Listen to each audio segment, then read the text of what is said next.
Assembly నడుస్తుంది. హుందాగా నడిపియాలని కాంగ్రెస్ ప్రభుత్వం ఎంత సమయం అడిగితే అంత సమయం ప్రతిపక్షాన్ని కేటాయించింది. అయినా గానీ అసంతృప్తిగా ఉన్నటువంటి ఈ ప్రతిపక్షము హరీష్ రావు 2 గంటల సమయం అడిగాడు. 2 గంటల సమయాన్ని కూడా కేటాయించారు మా వాళ్ళు. అయినా కూడా ఇంకా అసంతృప్తిని మధ్యలో ఎవరు మాట్లాడొద్దంట. ఏమంత పెత్తనం? ఎవరు మాట్లాడకుండా నీకు సమాధానం నేను నోట్ చేసుకోండి, తర్వాత అన్ని మాట్లాడండి ముఖ్యమంత్రి గారితో సహా అని చెప్తున్నాడు. మరి మా వాళ్ళకి అప్పుడు ఎప్పుడు కూడా 5 నిమిషాలు 10 నిమిషాల కన్నా ఎక్కువ టైం ఇయ్యనునివి. ఈ రోజు మేము ఇంత హుందాగా నడవాలి, అందరూ మాట్లాడాలి, అందులో మనం అందరం తెలంగాణ ప్రజలకు న్యాయం చేయాలనే కదా కాంగ్రెస్ ప్రభుత్వం ఈ రోజు నిర్ణయం తీసుకొని ఎంత సమయాన్నైనా మీకు కేటాయిస్తుంది, ఎంత రాత్రి అయినా కూడా మాట్లాడుండి కూర్చుందాం, చర్చలు చేద్దాము అని చెప్తుంది. అయినా గానీ చర్చను పక్కదారిలో పట్టేయడానికి రకరకాలుగా హరీష్ రావు ప్రయత్నం చేస్తుండు. తనకి తెలివి ఉన్నది, చదువుకున్నాడు అని ఆయన ఒక్కడే ముంగల పెట్టి అందరు వెనుకకి తప్పించుకుంటుండ్రు. ఎవరన్నా మాట్లాడుతున్నారా? మాట్లాడట్లేదు. ఇరిగేషన్ శాఖ అయినా ఆయన్నే మాట్లాడతాడు, ఇంకే శాఖ అయినా ఆయన్నే మాట్లాడతాడు, బడ్జెట్ అయినా ఆయన్నే మాట్లాడతాడు, ఇంకోటైనా ఆయన్నే మాట్లాడతాడు. మిగిలిన వాళ్ళు 38 మంది దద్దమల ఏందో నాకేం అర్థం కాదు. కానీ సబ్జెక్ట్ నాలెడ్జ్ లేదా, లేకపోతే మాట్లాడనీయకుండా దొరలు అని చేస్తున్నారా? గతంలో కూడా కొంతమంది మంత్రులు ఉన్నారు కదండి, ఒకళ్ళిద్దరు మాట్లాడతలేరు. ఇక కేటీ రామారావు అయితే వెనక్కి కూర్చుంటాడు. నాకేం బట్టే చేసేదంతా దోసుకున్నదంతా దోసుకున్నా, ఇప్పుడు మాటలతో నాకు వచ్చేదే ఉంది, నా మీద ఎదురుదాడి చేస్తాను, నేను చేసిన లొసుకులన్నీ కాంగ్రెస్ కు తెలుసు, ప్రజలకు తెలుసు అని ఆయన వెనకాల కూర్చుంటాడు. ఇది కాదు ఈరోజు ఇష్యూ నేను మాట్లాడేది. ఇందాక హరీష్ రావు మాట్లాడుతున్న సమయంలో నేను ఆయన మాటలు విన్నాను. అసెంబ్లీలో మాట్లాడే మాటలు కావాలని నీళ్లు ఎండిపోవడానికి కోసం కాంగ్రెస్ కుట్ర పన్ని నీళ్లు ఎండిపోవడమే కాదు, ఆ బ్యారేజ్ పడిపోవడం అంట. మేడిగడ్డ ప్రాజెక్టు అసలు సిగ్గుందా అంటున్నా. ఒక ఇరిగేషన్ శాఖ మంత్రిగా చేసినావు, ఒక ఆర్థిక శాఖ మంత్రిగా చేసినావు, 10 ఏళ్లు ప్రభుత్వంలో ఉన్నావు. మామ ఎట్లా చెప్తే అట్లా మాట్లాడాలనా, లేకపోతే నీ సొంత నిర్ణయమా? ఎందుకు మాట్లాడుతున్నావు నాకు అర్థం కాలేదు. కానీ పడిపోవాలి అని, ఇది కూలిపోవాలని కావాలని కుట్రపూరితమైన రాజకీయం కాంగ్రెస్ చేస్తుందంట. గతంలో ఎన్నికల ముందు ఏమన్నారు? ఇది విద్రోహ శక్తి అని అన్నారు. బాంబులు పెట్టి ఎవరైనా లేపినరా, ఏమైనా చేసిండ్రా అది కూడా తెలియదు మీకు, కానీ విద్రోహ శక్తి అన్నారు. అయినా అన్ని ప్రజలు గమనించారు, మీకు ఏం చేయాలన్నా అది వాత పెట్టిండ్రు. మరి ఇప్పుడంట మీరు నీళ్లు నింపకపోతేనంటే అది పడిపోతుందంట. నీళ్లు నింపండి మర్యాదగా అన్నట్లు మాట్లాడుతున్నాడు. మొన్ననే పవర్ పాయింట్ ప్రెజెంటేషన్ ఇచ్చినప్పుడు మేడిగడ్డ ప్రాజెక్ట్ దగ్గర క్లియర్ గా నిపుణులు మాట్లాడినరు, అధికారులు మాట్లాడినరు. దీంట్లో ఒకవేళ నీళ్లు గనుక నింపితే ఇది పెద్ద మనిషి చెప్తున్నాడు. మొన్న కేసీఆర్ కూడా చెప్పిండు కదా, ఇది ఒక్కటేనా మేడిగడ్డ, అన్నారము, ఇంకా సుందిళ్ళ 3 ప్రాజెక్టులు ఉన్నాయి, ఇది ఒక్క జాగలో 2-3 పిల్లలు కుంగిపోతే ఏమైతుంది అని అన్నాడు. నీ శరీరానికి హార్ట్ ఎట్లుంటుందో మేడిగడ్డ ప్రాజెక్టు మిగతా 2 ప్రాజెక్టులకి అంతే హార్ట్ లాంటిది. ఇది పడిపోతే అది ఉంటుందా? దీంట్లో నీళ్లు నింపితే అది పడిపోతుందా? ఇగో ఇప్పుడే అందిన సమాచారం, అన్నారం ప్రాజెక్టులో నీళ్లు మొత్తం లీకేజ్ అవుతున్నాయి. ఆల్రెడీ అందులో అయినాయి, కానీ ఇప్పుడున్న నీళ్లు కొంతమేరకు ఉన్న నీళ్లను కూడా తీసేయాల్సినటువంటి పరిస్థితికి వచ్చింది. అది కూడా లీకేజ్ అవుతుంది. ఈ పెద్ద మనిషి అసెంబ్లీలో కూర్చొని మాట్లాడతాడు. మేడిగడ్డ, అన్నారం, సుందిళ్ళ 3 ఒకదాని నుంచి ఒకదానికి నీళ్లు పోతాయి.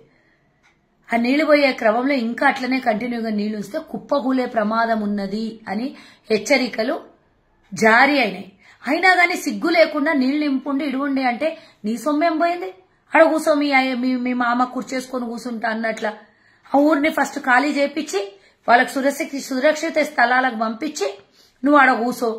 అది కొట్టుకపోతుందా, మంచిగా ఉంటుందా, నీళ్ళన్నీ రైతులకు అందుతాయా? ఒకవేళ అఫ్కోర్స్ నువ్వు అన్నట్టనే ఏం కాకపోతే ఒక 1-2 ఏళ్ళు ఆడ గుడారం వేసుకొని ఉండు, 1 నెల ఉండు. వచ్చేది వర్షాకాలం. ఏ పరిస్థితిలో ఉందో ఏం అర్థం కాకుండా దాన్ని తప్పించే ప్రయత్నం చేసి తెలంగాణ ప్రజల మైండ్ డైవర్షన్ చేయడానికి అలా నీళ్లు నింపి వదిలేయాలన్నాడు. నీరేం సొమ్ము పోతుంది? ఆడ ఆల్రెడీ ఊర్లు పొలాలు పోయిన వాళ్ళందరూ ఇప్పటిదాకా నష్టపరిహారం అందాక అల్లాడుతున్న వాళ్ళు ఉన్నారు. మళ్ళీ నీ ఉద్దేశము, నీ దొంగ బుద్ధి ఊర్లు కొట్టుకపోవాలి. ఊర్లు కొట్టుకపోతే ఎవరు చచ్చిపోయేది, ఏమైనా ప్రాణ నష్టం జరిగేది ఏం నీకు అనవసరం. కానీ ప్రభుత్వాన్ని బదలాం చేయాలి రేపటి నాటికి. తెలిసి కూడా ఎందుకు నీళ్లు నింపిండ్రు, ఎందుకు నీళ్లు వదులుతున్నారు అని ప్రయత్నం చేసేది పిచ్చోళ్ళని చేస్తున్నావు Harish Rao? First of all కక్కుండి. ఆ మేడిగడ్డ, అన్నారము, ఇక సుందిళ్ళ ఈ ప్రాజెక్టు మీద పెట్టినటువంటి పైసలు పూర్తిగా నష్టపూరితమైనవి, నష్టాన్ని చేకూర్చేవి. అవి మీరు తిన్నయా, కాంట్రాక్ట్లకు ఇచ్చిర్రా, ఏం చేసిర్రా అది కక్కిండి ఫస్ట్. కనీసం కింద సాయిల్ చెక్ చేయకుండా బ్రిడ్జిలు కట్టి కక్కుర్తి పడి కమిషన్లకి కట్టి నువ్వు మీ మామ ఇద్దరు కలిసి కమిషన్లు దొబ్బేసి మళ్ళీ ఈ రోజు ఉన్న ప్రభుత్వం మీద ఏడుస్తారంట. ఏందో ఇందాక సోది పెద్ద లెక్క చెప్తున్నా నేను నిన్న. సుదీర్ఘంగా ఏం మాట్లాడతాడో పెద్ద మనిషి అని. నాగార్జున సాగర్ ప్రాజెక్టుకి మొదలు పెట్టింది ఎంత, ఎండింగ్ అయ్యేవరకు ఎంత, ఇట్లా అన్ని ప్రాజెక్టుల గురించి చెప్పుకుంటూ పోయిండు. అసలు ఆ ప్రాజెక్టు తర్వాత పెరుక్కుంటూ వచ్చినాయి, ఏమైనా సెకండరీ. దానికి జవాబు కూడా మా డిప్యూటీ సీఎం బట్టి విక్రమార్క గారు చెప్పింది, అది రాష్ట్ర ప్రభుత్వం చేతిలో లేదు అని. అయినా కానీ సిగ్గు లేకుండా అసలు మేం కట్టినటువంటి మొదలు పెట్టినటువంటి 30% కంప్లీట్ అయినటువంటి అంబేద్కర్ ప్రాణహిత చెవెళ్ల ప్రాజెక్ట్ ను అసలు ఎవని దుర్బుద్ధి కోసం, ఎవని సొంత లాభం కోసం దాన్ని రీడిజైన్ పేరు మీదతో 80,000 కోట్ల నుంచి ఈరోజు 1,30,000 కోట్లకు తీసుకొని పోయిన అదనంగా అసలు 38,000 కోట్లకు కంప్లీట్ అయ్యేది. ఎందుకోసం మీరు దాన్ని మొదలు పెట్టినరు, దాన్ని మళ్ళీ రీడిజైన్ పేరుతో అంటే దానికి సమాధానం లేదు. దాన్ని డైవర్షన్ చేయడానికి కాంగ్రెస్ హయాంలో కట్టినటువంటి ప్రాజెక్టులు అంచనాలకు మించి రేట్లు పెరిగినాయి. అసలు అంచనాలకు మించి కాదు, 38,000 కోట్లకు పూర్తిగా కట్టి ఇచ్చేస్తాం, బాధ్యత కాంట్రాక్ట్దే అన్నప్పుడు దాన్ని కంటిన్యూ చేయకుండా మీ ప్రభుత్వం ఏర్పడినాక దాన్ని పక్కన పడేసి ఎందుకు ఇది కాళేశ్వరం ప్రాజెక్టు మొదలు పెట్టాల్సి వచ్చింది? మీ కక్కుర్తి, కమిషన్ల కక్కుర్తి కాదా? ఎందుకు మరి మీరెందుకు కాంట్రాక్టర్ల దగ్గర గతంలో కాంగ్రెస్ తీసుకున్న హామీని మీరెందుకు తీసుకోలేకపోయారు? ఎందుకు పెరుక్కుంటూ పోయింది? ఆ పెరుక్కుంటూ పోయింది ఒక ఎత్తు అయితే ఇప్పుడు కుంగిపోయి సర్వం నాశనం అయిపోయింది. నీళ్ళల్లో పోసింది అయిపోయినది 10 లక్షల కోట్ల రూపాయలు. అసలు సిగ్గులేని మాటలు మాట్లాడడం మానేసి కనీసం చదువుకున్నాము, 10 ఏళ్లు ప్రభుత్వంలో ఉండి అన్నీ చూసిండ్రు, అబద్దాల్ని కప్పిపుచ్చేందుకు నిజాలు మాట్లాడడం మానేసిన హరీష్ రావుకి తెలంగాణ ప్రజలు ఆల్రెడీ ఒక ఏటు వేసిండ్రు. ఇంకా కూడా సిగ్గు లేకుండా కాగు నివేదిక తప్పు అంటారు, మేము పెట్టిన శ్వేతపత్రం తప్పు అంటారు, ఇరిగేషన్ డిపార్ట్మెంట్ ఇచ్చినటువంటి ప్రతి ఒక్కటి కూడా తప్పు అంటారు.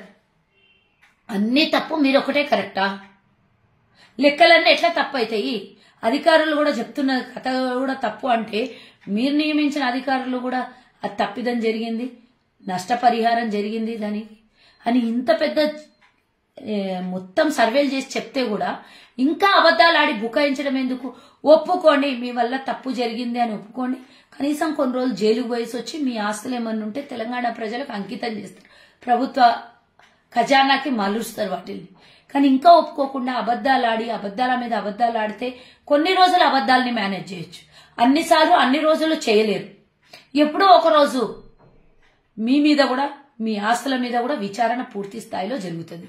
ఎక్కడి నుంచి ఇంత డబ్బు సంపాదించారు, ఎక్కడి నుంచి ఇంత కమిషన్ల కక్కుర్తిబడి ఇన్ని వేల లక్షల కోట్లు మీ కొంపలకు చేరినాయి. డెఫినెట్ గా రేపు పొద్దున మీకు కూడా ఎవ్వరు కూడా చట్టానికి ఎవ్వరు కూడా చుట్టం కాదు, ఎవరికి కూడా అతీతం కాదు. అందరి దగ్గర సోదాలు జరుగుతాయి. అందులో హరీష్ రావు కుటుంబము, కేసీఆర్ కుటుంబము, బీఆర్ఎస్ వాళ్ళు ప్రతి ఒక్కరు ఉంటారు. Wait and see.